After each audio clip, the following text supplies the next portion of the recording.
Yay! Hey. Woo! Welcome to the debut live episode of Talkin Fight. Tonight I have joining with me on the panel, as usual, Christian, Derek, Mike, and Little Tyson. Sandy, how you doing? Hi. Thanks for having me. You're welcome. Thanks for Pleasure. coming on board here. We typically do a bit of a roundtable first.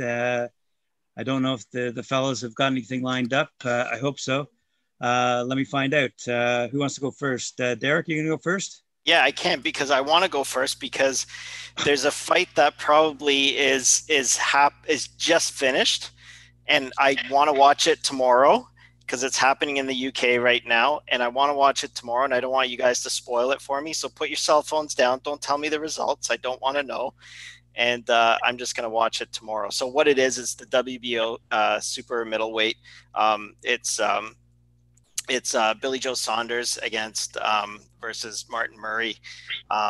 It's going to be an interesting fight. Sort of Martin Murray is coming he's peaking in his career. He's kind of like coming over that hump a little bit. He's 38 years old. He's got a little bit of age on his side. Yeah. Experience, man, not age. Hey, I'm older than that, so I can say that, right? So. Oh my, and I don't want to say that. Right, Sandy's 39, I believe. Come on, man. Hey! Dude. Come on, it's on your profile, Sandy. It's on your profile. I'm sorry, you can box me out later. Well, Graham and I will still call all you guys young pups, so there you go. Right. That's right. I mean, I'm ready for League of Legends. Legends only league. League of Legends is a completely different thing. Legends only league. LOL. See, that's how old I am. So Billy Joe, he holds the WBO title right now, and he's going up against Martin Murray. Martin Murray, Graham, he's a Merseyside boy, so he's just outside of Liverpool, St. Helens. So I feel like I got to support the guy. He's comes from where our families are from, so in that vicinity. So got to support him, but. I think my prediction is Billy Joe's probably going to take it on this one. He's younger. He's undefeated. His record's, I think, 29-0. Not a massive power puncher. He generally sort of wins on decisions. I think he has 14 KOs, and it's kind of matched up the same. And but Martin Murray, obviously older, more experienced, 45 fights. He has coming off and on 5 different losses. He's been arguably kind of robbed on one title fight as well. 17 KOs. So again, not a massive power puncher, but a good scrapper. Billy Joe, interesting. Same as Tyson Fury, comes from, he's a traveler. He's part of the gypsies, so there's a lot of good fighters coming out of there, right? Yeah, they all grew up bare knuckle boxing each other. That's exactly. So interestingly enough, Billy Joe Saunders' great grandfather was a bare knuckle champ as well, and so it's going to be an interesting fight. Billy Joe's southpaw, Martin Murray's orthodox, so we'll see if that confuses things up a little bit. So as much as I want to, predict that Martin Murray's going to get it, it's probably going to be Billy Joe. So that's my prediction. Don't tell me. Don't look online right now because I want to watch it tomorrow. All right. Fair enough. Okay. Fair enough. Thanks, guys. Now I'm going to have to watch it tomorrow too. Yeah. Hey, Christian, you got a bit of a history lesson for us today? Yeah, we'll keep it fairly quick today. We usually like to do a bit of a history lesson here when we get started. Anyone who spent any amount of time around boxing has heard of Queensberry rules. So I thought I'd just do a quick little run over as to what those are, where that term comes from. So it actually comes from the Marquess of Queensberry, John Douglas, 9th Marquess of Queensberry, who was 1844 to 1900. He was a Scottish nobleman. He's mostly remembered, in British cipher, his atheism, his outspoken views, and for lending his name to the Queensberry Rules, which was the basis for modern boxing rules. as well as a well-publicized spat he had with the Irish playwright Oscar Wilde, which at different points in time saw both of them in handcuffs. Interesting guy. But he was a patron of sport and notably a boxing enthusiast. And in 1866, he was one of the founders of the Amateur Athletics Club, which is now the Amateur Athletic Association of England. And it was one of the first groups. It was significant because it was one of the first groups that didn't require amateur athletes to be from the upper classes in order to compete. The following year, the club published a set of 12 rules to govern boxing matches, on how to conduct boxing matches, and the rules were actually drawn up by a guy by the name of John Graham Chambers, but they appeared under Queensberry sponsorship, so are universally known as the Queensberry Rules. Okay, so I just want to run through the rules. There's only a dozen of them. This doesn't take too long, but I want to run through them real quick here with you guys, just so we get an idea and we see how they differ from the modern rules.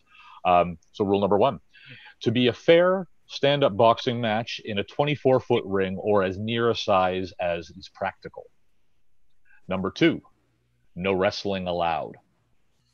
Number 3, rounds shall be of 3 minutes in duration with 1 minute time in between rounds. Number 4, now this is where we start to see some rules that we recognize here. If either man falls through weakness or otherwise, he must get up unassisted. 10 seconds will be allowed for him to do so. The other man, meanwhile, must return to his corner. When the fallen man has his legs, the round is to be resumed and continued until the 3 minutes has expired. If one man fails to come up to scratch in the 10 seconds allowed, it shall be in the power of the referee to give his award in favor of the other man. Okay? Number 5, a man hanging on the ropes in a helpless state with his toes off the ground shall be considered down. Number 6, no seconds or any other person shall be allowed in the ring during rounds. Number 7, should the contest be stopped by any unavoidable interference, the referee to name the time and place as soon as possible for finishing the contest, so that the match must be won and lost, unless the backers of both men agree to draw stakes. So basically, unless the money men get involved and say that's fine. Number 8, the gloves to be of a fair size boxing glove and of the best quality and new. Number 9, should a boxing glove burst or come off, it must be replaced to the referee's satisfaction. Number 10, a man on one knee is considered down, and if struck, is entitled to stakes. Number 11, no shoes or boots with spikes or sprigs, which are wire nails, to be allowed. And finally, number 12, the contest is to, in all other respects, be governed by the revised London prize ring rules. So this actually lends itself to a much larger and longer set of rules at the very, very end there. And there are about 30 rules. I can do a segment on that at a later date if there's any interest on the London prize ring rules. But that gets a lot more in depth on, how the ring should be built, out of what materials and things like that, and goes a little bit more in depth. But so from now on, anyone hearing the term Queensberry rules, that's what we're talking about. Those are the basis of modern. You can see how it differs. Things like no standing 8 count, for example. Your favorite, Mike, I know. No, I don't like that thing. Well, it wasn't in the original, but you can see that's one example of how modern rules have been adapted. True. But that's our history tidbit for today. I had a question for our guest. I had a question for Sandy. Hi, Sandy. How are you? I'm good. How are you? I'm great. So as Canada's first female champion, did you find after you gained that title that there were added hurdles that you had to face when training and fighting and picking your matches? No, not really. To be honest with you, every fight I've ever had I've always taken it like I'm going to lose, so I have to fight really hard. Didn't matter what the record was. So all the picking was done through my coach, Billy Martin, who was also my manager. So I never really had a say in that. I'd have a say in it, but he always, picked everything, and I just trusted him. But I didn't really think that anything got harder or easier in my mind, because every fight was always so hard, no matter who I was fighting. Right. That's awesome. Also, what were your hardest fights in your career? Yeah, your long 17-2, I believe it was. Yeah. Which do you think was the hardest fight that you had to train for out of all those fights? I think Eine Menzer, the one in Germany, was probably my hardest one, only because my best friend had passed away and it was really hard for me to get through that. So that was the hardest one, and I hate traveling. So I'm probably the only person who's traveling, and that was really difficult for me. Not because of who I was fighting. Like I said, every fight was pretty much the same feeling through every training camp. It was more what I was going through, more than anything. Could you elaborate on that? Like my best friend passed away, so it was really emotionally hard to like get. It was like literally I think he died in the end of January and I fought in March. So I had a month of training, and it was just hard, like finding the motivation. It was hard to get, like, he was my best friend. I saw him every single day of my life. He was actually my boss too. So it was just hard finding the motivation. Like I've never had somebody so close die, and I just couldn't find any reason to just work out. Your emotions just take over. Right. So the doesn't give you a lot of time to process. Yeah, like I'm probably the only person, well, maybe not, but I'm the only person who I never fight or train in a bad mood. I never train angry. I'm always in a great mood. I would tell my coach, would be like, get your ass in the gym. And I'm like, no, I'm in a bad mood. I'm not training. He's like, you got 2 weeks, get your ass in the gym. So I was like, I'm the only person who goes to the gym and I love it. Like I think, screw fighting. I just love training. I used to love training. So to me, to go there unhappy or not who I am is really not, I didn't like doing that. So to have somebody pass away and try to get through it, and then knowing that I had to go fly somewhere and stay somewhere that I'm not comfortable with the food, the people, the surroundings, I was a mess. Did you find when you first started as a professional boxer that you would face any sort of discrimination or anything in the gyms or from, fellow teammates or anything like that? Well, when I first started as an amateur, I was probably the only girl in the gym, and then slowly over the couple years later, women started joining, but women didn't actually take to me at all. Guys were amazing with me. They would train with me. They'd push me. I had Kingsley, Aikiki. He'd make me run, do squats. I mean, that guy's got legs taller than me. As big as creature. Run and do squats, and I'm like, bro, I can't keep up with you. But the guys were amazing. I don't know if you ever heard of Chris Kentoby. He was awesome with me. Like James Moses, is it? I always get mixed up.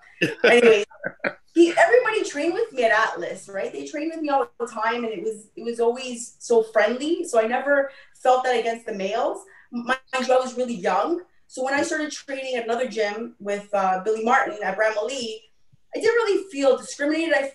The girls were really hard on me in the beginning, but we all became really good friends. But the guys maybe felt like they weren't getting the same attention. So a little bit of that.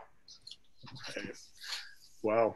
That's it's kind of hard to, I guess people get the misconception that my coach and I were more than just coach and athlete, right? And we really were. And I think people got that into their heads, and maybe it played a part in the way they treated me at some point. Right. Did you find so when you turned pro, I believe it was the age of 23 is when you went pro? Maybe. Around there? So after the amazing amateur career that you already had, did you find it difficult to make the transition? Was there pressure in that first fight? No.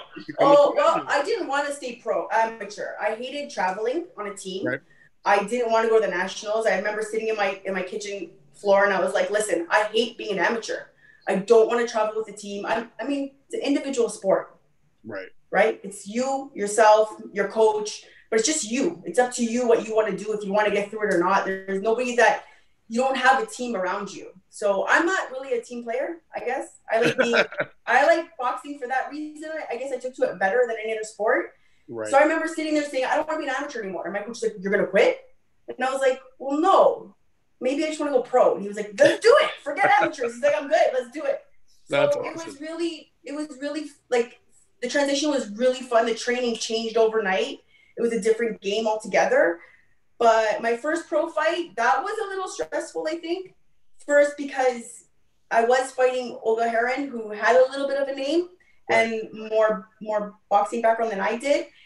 But I remember being really nervous in every fight. I'm nervous. I'm literally sitting in my house going, why am I doing this? Where am I going? I don't even want to go. I don't care how many tickets I sold. I don't want to go. I want to stay home.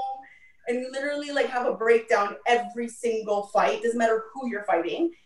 But I remember going to the arena with my coach, Billy Martin, and I seen one of the guys there, and he's like, are you crazy? You're fighting Olga? And my coach, my coach gets all like defensive, and he's like, bro. And I'm like, hold on, I got this. I said, you can talk when the fight is over, but please keep your comments to yourself. I don't want to hear it. I'm gonna fight. Don't worry. Because she had more experience. I think she had like 5 fights or something, and I was my pro debut, and I was like, this is gonna happen, and you can tell me after. And then when he came to talk to me, I was like, well, talk to me, please. Just there's nothing nice you can say. You've already said everything bad, Exactly. I believe that was unanimous decision. Pardon me? I believe that was unanimous decision in your favor. Yeah. Yes, it was. Yes, it was. It was tough because it was the first fight, and there was also a lot of rivalries between Billy Martin and Andrew, her husband. Okay. So there was like a lot of like, even on the second fight we had, that was even worse. There was so much drama. They put my picture all over their van. So when I saw her, it was crazy. But she's awesome now. We're friends, by the way. But also unanimous decision, I believe, in your favor. Yes, it was. Second fight. But when I saw her I said to her, I'm like, I'm glad I could be like the greatest moment of your life that you have to post it everywhere. I'm very like honored to be that person. And then at the end of the fight, I just went up to Andrew, I shook his hand. I said, great fight, but keep your wife pregnant in the kitchen barefoot. I said, I love it. I love it. Because I was always really quiet. I don't smash talk anybody. I don't trash talk. You talk in the ring. Right? You talk in the ring with your fists, right? Yeah. After I'll be like, okay, let's talk. Because I'm really nice. Like, I don't know. I mean, I don't need to I don't want to trash talk. I mean, that's probably what held me back from being a little more popular, maybe, because I don't trash talk and I don't really like. I just want to train and fight. Like, that's all I wanted to do. You have a game plan and you're ready to just execute it, and nothing gets in your way. Yeah, nothing. It doesn't matter. Everybody has off days, unfortunately, but that's what you train for. Like, the way Billy trained me was, you're gonna have off days. The person is not gonna come in the way we watched them, the way we studied them, or he studied them. I never watched any of my opponents. Right. A lot of people don't know, but hours of studying the fighter that you're going to face. I watch a face. Hours and hours of fights. No, I don't even watch fights. I don't know I've never watched. I used to watch De La Hoya, Trinidad, Tyson, and then as soon as I started fighting, I just stopped watching boxing. It was really bizarre. Well, it became your life. It became your life. Yeah. Right? I mean, I watched Billy train me. Right. Kind of. Right. And that's it. I thrived off that. I don't care what anybody else is doing. It wasn't about supporting or not supporting. I just really thrived off our training sessions because he's so brilliant at his work that that's the only thing that kept me going. I didn't want to watch anybody else. I just wanted to be like down the tunnel, just focused. It's interesting. I just watched that interview, an interview with Martin Murray, who's fighting tonight, right? And he had the exact same comment as you. He doesn't watch boxing. He doesn't watch it. People study for hours, like you said, and I'm like, I can't. Yeah. Okay, so in the run-up, to get the face, and then just before I fight, like a day, 2 days, I'll watch what he wants me to watch, what's fresh in my mind, and that's it. I actually don't study my opponents.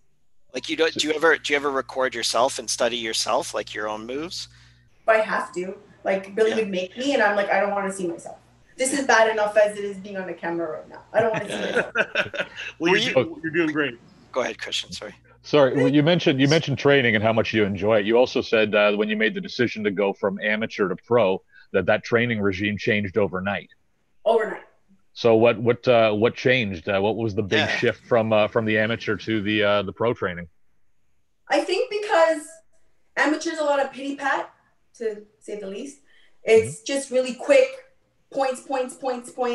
Where as an amateur, I found from the beginning of my career to the end of my career, it slowed down. It wasn't so fast. It was more accurate, lots of jabs. It almost like slowed down a bit. Intensified, but slowed down. That makes sense? Less point driven, more technique driven. Yeah. And power? Like, are you looking for more power? We're looking for power, but it was just, don't just throw to throw. Yeah. You know, throw the jab to throw, sure, but don't just walk in there, time it. It was accurate. Accuracy was a big part of it. Timing. Right. It was just very different. I felt different. Did you find as the years went on, as being a pro boxer and as you start getting older and, you know, more and more fights under your belt, did you find that your training style changes a little differently as well? As you get older, like your style might not be so power hungry. It might be more a little technique, more finesse. Did you find, like, as you went on, you stayed true to your style the whole time? Yeah, the only thing we changed was we went from a little bit of like orthodox to Tyson, and then I started getting the peekaboo in there, and people started calling me Little Tyson. But then, like Tyson, as much as I hate to say it, they figure you out. So we had to change the game a little bit, right? Yeah.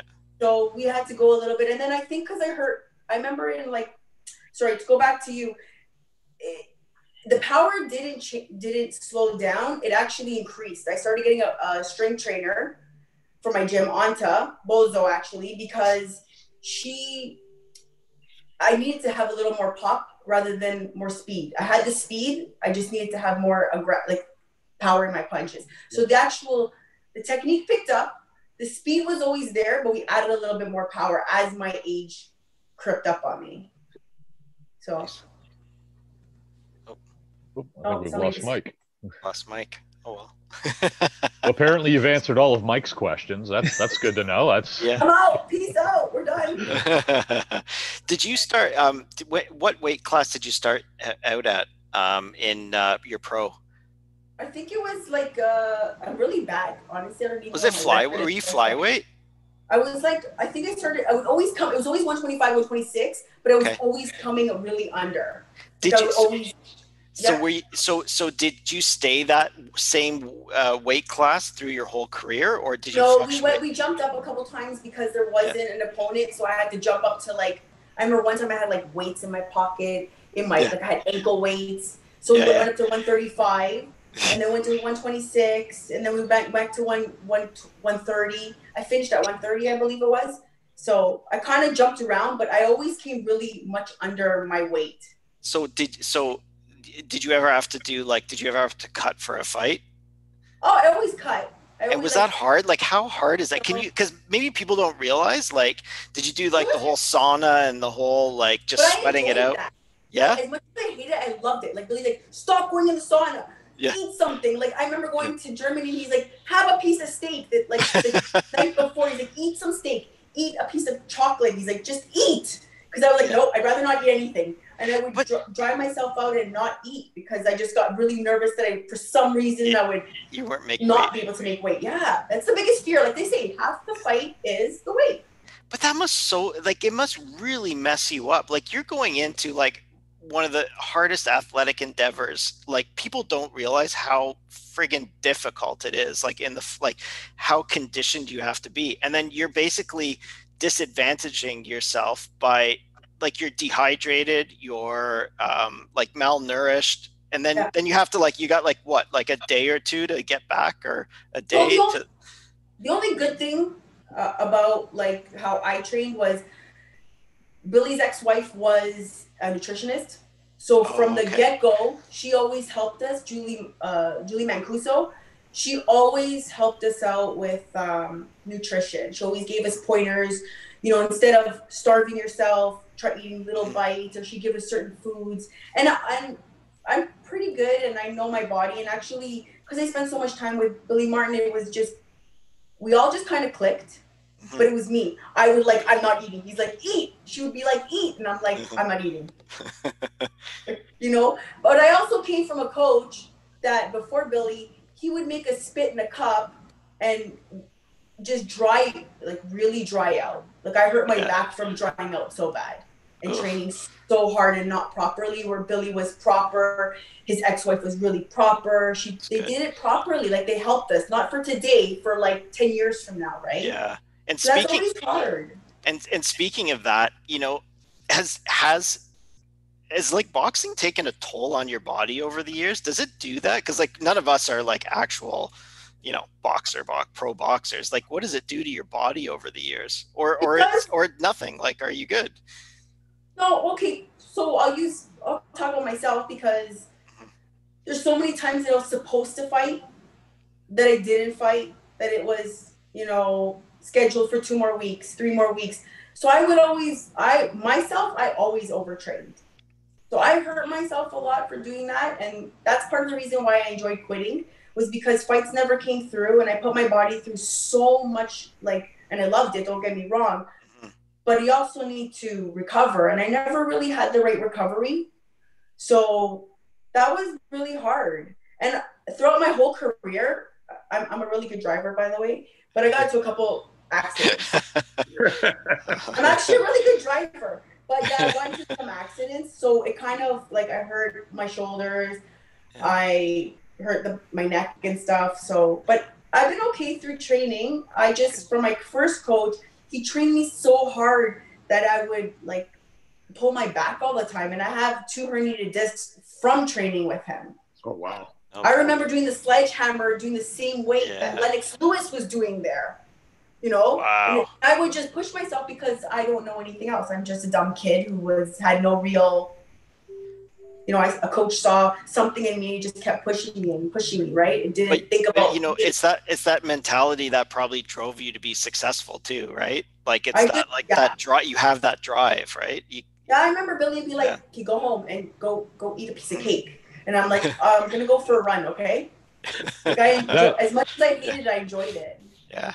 That injury, that was right around the time that you were making the transition from amateur to pro, was it not? Well, actually, no. That's when I quit, actually, from Atlas. And I said, forget it. I'm not actually quit. And my friend introduced me to Billy. And then I fought, a couple fights. And I went right to pro. Billy put that passion back in you, didn't he? Honestly, my old coach, I clicked with him, but he was more like a father figure. Right. Billy was just seeing him train and seeing the passion he had we just really clicked on training. Our vibe just was I think maybe reignited that spark, eh? Yeah, I think if he were to be a fighter, maybe he would have fought like me. Right. Right, because we have the same style, I think. Sandy, I have a question from one of our viewers. Paul asks, what advice would you give amateur boxers who want to go pro?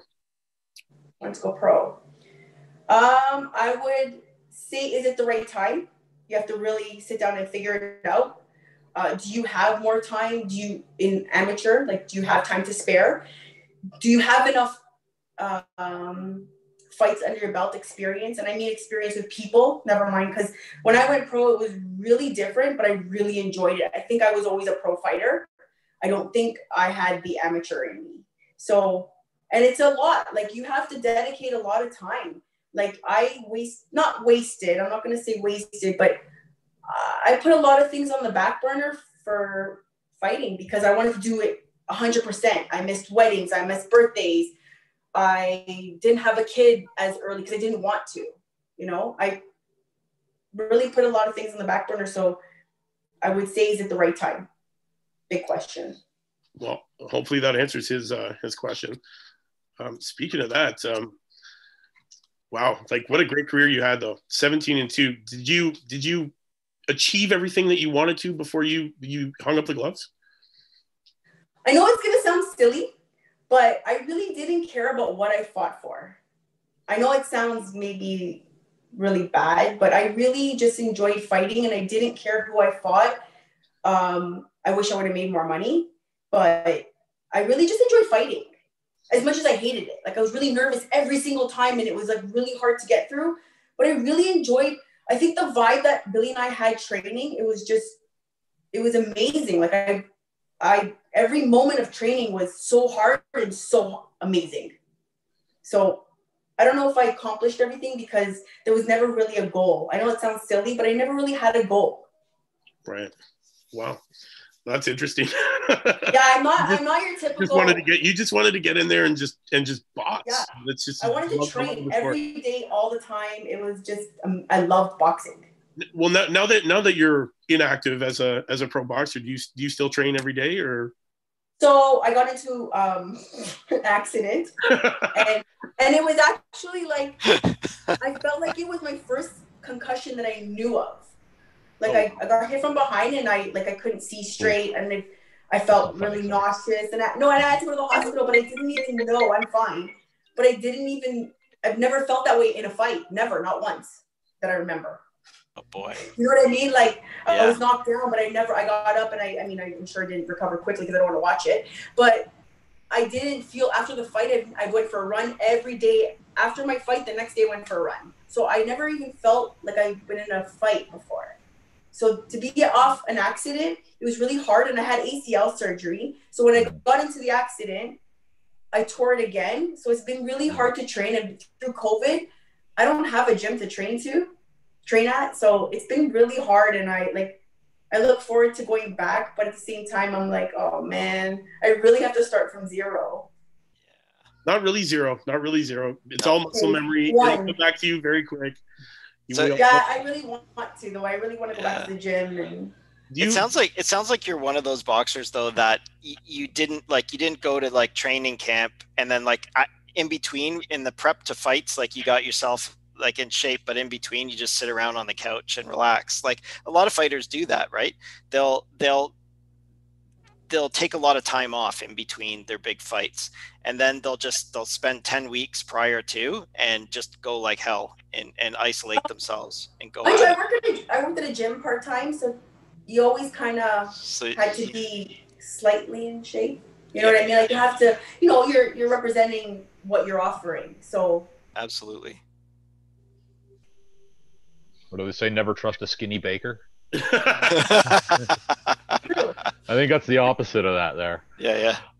So you had a fairly long amateur career though before you actually went pro, Sandy. Any differences that you can maybe shed for us on something like access to opportunity for female athletes from when you were first getting started in that late 90s kind of era to when you hung up the gloves? Any successes that you've seen, or where do we still need to make improvements? So in the beginning, because I was kind of the only female around in Ontario, not maybe not Ontario, but Greater Toronto, a lot of people wanted to reach out and like sponsor me, and I had a couple of people who wanted to manage me. But again, the coach that I had at the time, it didn't go so well, because when he offered me a contract to go pro, it didn't look legit to me. So I said I was going to take it to my mom's lawyer. And then he kind of just scrapped it. So, and the people that were involved in me, I was young, right? I was really shy. You'd be surprised how shy I am now. I'm totally not, but I'd be that person where, oh my God, something's showing, I'd be like, here, you want to see more of it? I don't care now. But I was really shy before, and if people watch me train, I'd be like, I'd freeze. So for him to do that to me, it made me quit, for one, because I didn't like the way that ended. It was really shady, and I didn't have any family behind me. So the people that were trying to sponsor me through him, I just shut it off. So there was a lot of opportunity for me back then, but like I said, the wrong managing, the wrong coach, it drove me away. So I quit for a couple of years, and then as I started with Billy, I had some sponsorships. But maybe it was because Billy was so young at the game, and I was so nervous and didn't really have. You need to have another manager. You need to have somebody in there to take control, and nobody really did that. So it was kind of up to us, and we were inexperienced. So we didn't know how to do it and how to market ourselves and what was right, what was wrong. So now I think they realize women can fight, and you don't have to, they just have to watch you, for one. And a lot of women have their families behind them, and they have people kind of pushing them in the right direction. I didn't really have that. So I think it's a little different now because there's so many women. Right. It was a man's world before. Yeah. I was going to say that, do you think the talent pool is the same, or has it changed at all since when you were fighting early on? Because you got people like Clarissa Shields, right? and she's a middleweight, and she's probably got like 19 across the whole world that is in the same, like, that she can fight. It's still, it depends on weight classes, of course, right? Because like you get to the lower weight, like the lower weight classes, you're gonna have like probably more competition. But what's your thoughts on that? I think there's more competition now, but maybe not this second, but a few years ago, I think there was more competition. Okay. I think it kind of subsided a bit, but as I was pro, I think there was a lot of girls coming out in the game, and it got really hyped, I think. Yeah. I think it's slowed down a little bit now. Yeah. I believe it's slowed down a bit just because the UFC's opened up their doors to Yeah. a lot more women fighters and the opportunities that they give to them, right? So Yeah. you have professional boxers now, like Clarissa Shields, for example, who we were just talking about. She's thinking about making the jump into mixed martial arts now because really she feels she doesn't have too much more to prove in women's boxing. Right. Being, you know, two-time Olympic gold medalist, you know, holding, I think, 6 or 7 belts in 2 different weight classes. And there's just more opportunities, I think, now with, you know, mixed martial arts, and that's more money. And There's more money. There's more money, but I feel like with the boxing, I feel like because there wasn't so many, okay, let's use countries. More countries have more money. Like Germany has a ton of money. I think she got paid like 182,000 euros, and I got paid 12,000 American. Wow. And they kept her a champ. You know, like they protected her. And I think those like countries like that, they keep their champions, and there's not much you can do. Like when I fought her, whatever, I lost. Okay, no problem. But there was a point in the fight where she got cut because I hit her in the stomach. She came forward and she headbutted me and she got sliced. Okay. I don't know if you watched that, but the ref came in, not the ref, sorry, the doctor came in and fixed her eye. The ref picked her up off the floor. That's never going to happen here in Ontario. No. They're protected. So I think it's the boxing game, I think, is really hard because the girls are really protected. I think in UFC, the guys might be a little bit more protected, but the girls are not. I think the girls are pretty much like, okay, I think Ronda Rousey kind of broke the way for everybody. She lost, got hurt hard. And then ever since then, the girls just went, holy shit, okay, she's not there anymore. Like, she's not protected. We can fight now. I think once she lost hard to even Holly Holmes, I think that's where things started opening up for women. Right. Because they protected her. Yeah, definitely. Also, there's a lot of female UFC fighters that are now entertaining the idea of stepping into the pro boxing world as well. Like I've heard Amanda Nunes is even talking about wanting to have her pro debut as a boxer, which, you know, as a female boxer, I think she'd do great. You know, she's a female UFC champion, and it's such a different style of fighting, right? You know, as a boxer, you know, boxers generate so many pounds per square inch with their punches compared to, you know, somebody who's fighting mixed martial arts. And I think it's a whole different style of training. And, you know, it's great to see how far that, you know, combative sports for women has come in the last 10 years. And even in the last 5, it's just become so big. Do you see yourself in the future, maybe, you know, wanting to coach or wanting to train pro fighters? I do. I coach some guys in the gym and some girls. I'm a trainer at Extreme Couture in Toronto. But like I was one of the I love training people, but you got to bring your game. That's right. Like I'm not going to chase you. I'll train people for just, you know, recreational. But if you want to be a fighter, because I was the type of fighter that didn't have to be chased down to go run, to go do this, to do that, I feel like if you're not going to bring it, I'm not going to be your motivation. I didn't need motivation. Like when we were training with guys, they'd be like, come on, let's go. I'm like, can you shut up? Like, I actually don't like that. I just want to like focus. I'm really weird. Okay. But I didn't like that. I didn't. Buzz Grant would be training, be like, let's go, Sandy, go. And I'm like, shut up. I don't need that. Your ways aren't weird at all. It's actually the recipe for a champion. So, you know, I guess your ways worked out perfectly, you know. You're 17-2. Come on. Give it up for you. I see we're running out of time. That sucks. Sorry, man. But Let's go around the table, ask maybe one last question of Sandy, and maybe see if she has any last comments herself. Derek? Yeah, I guess the last question I would have is, what did you get out of boxing? Like, how did it personally change you over the years in your career? Like any life lessons that you can take from it, that you've taken from it? I think my boxing career, I've been through a lot. Like in Korea, I felt like that fight was just a setup right from the beginning. So I feel like all the little fights that I had that haven't gone my way or gone my way, but there was little bumps in the middle of it. It just kind of made me stronger in life, and there's nothing that I won't be able to get through, to be honest with you. Great.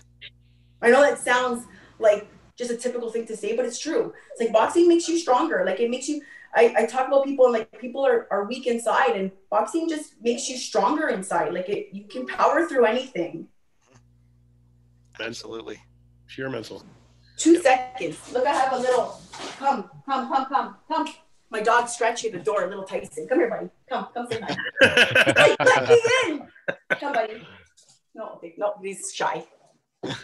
Sandy, you got another question from one of our viewers. He says, I know you don't follow the pop culture, but are there any young women in boxing that we should be looking for today? I've always trained with Amanda Gale, and I feel like she's good for Ontario. I think she's got a lot of heart, and she works really hard. Sparring with her just put a girl's face in front of me, so I appreciate all the work that she put in with me. But I think she's got a little fire in her. I think she'll do well if she's going pro. She's doing well already. But I think we should support her as a Canadian. Scarlett, that's Rafael's daughter, I believe. She's another one to come up. She's going to come up doing really well too. Awesome.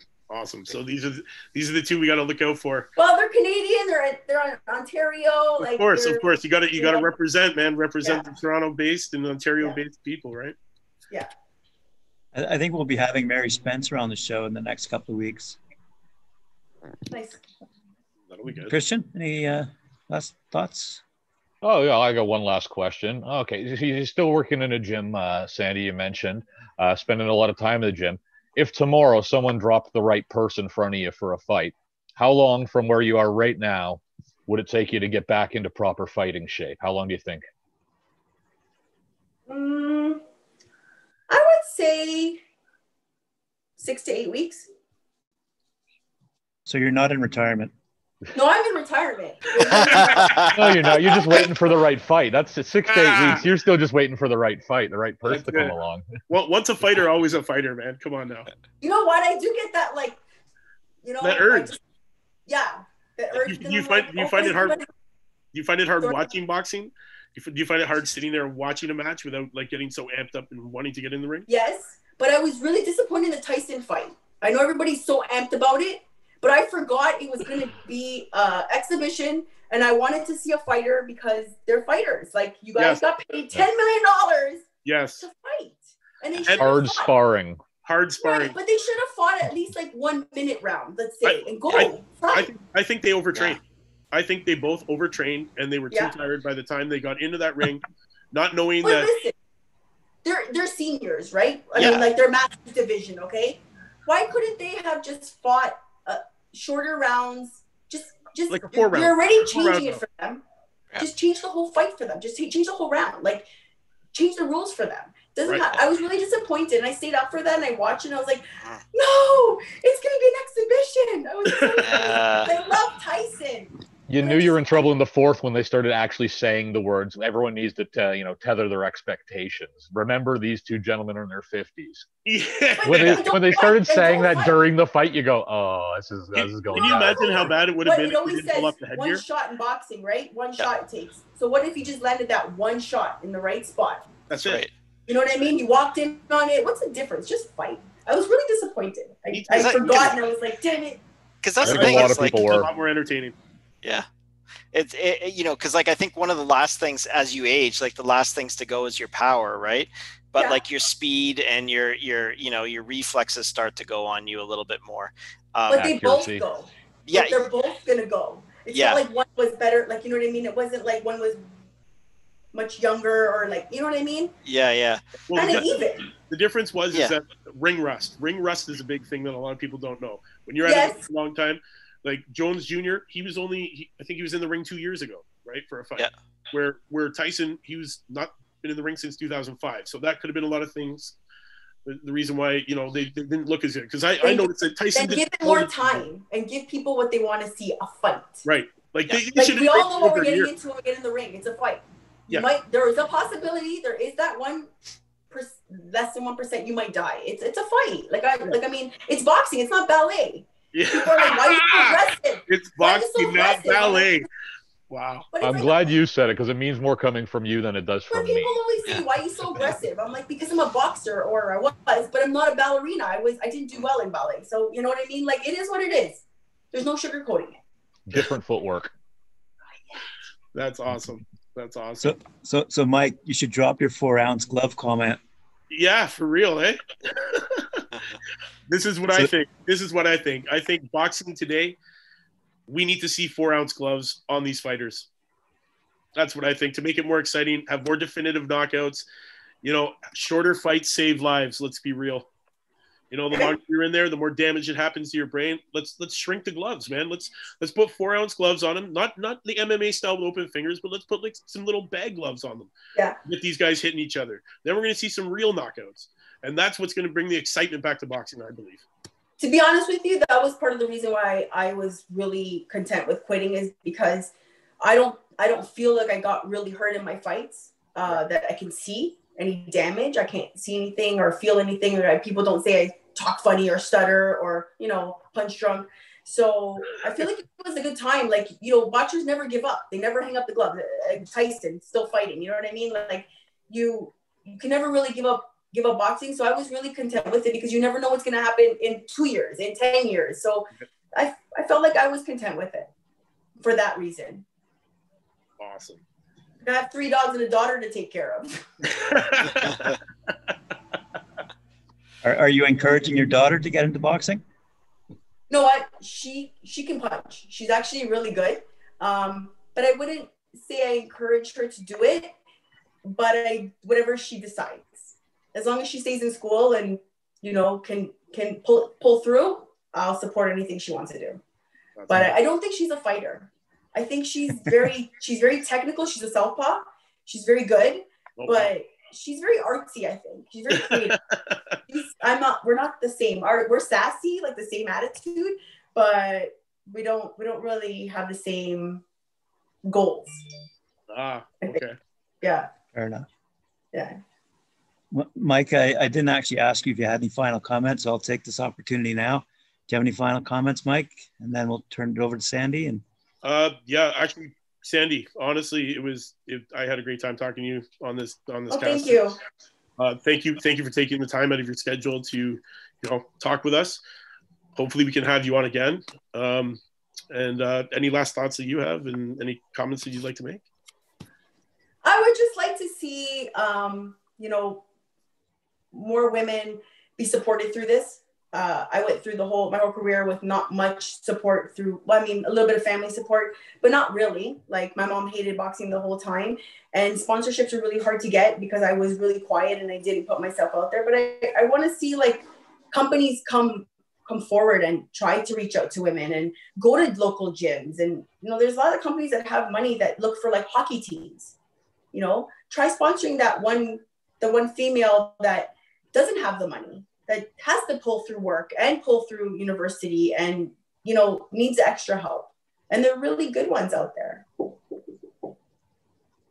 awesome. But I really enjoyed today. You guys made me feel really comfortable, because I'm always really nervous to do stuff like this, but it was a lot of fun.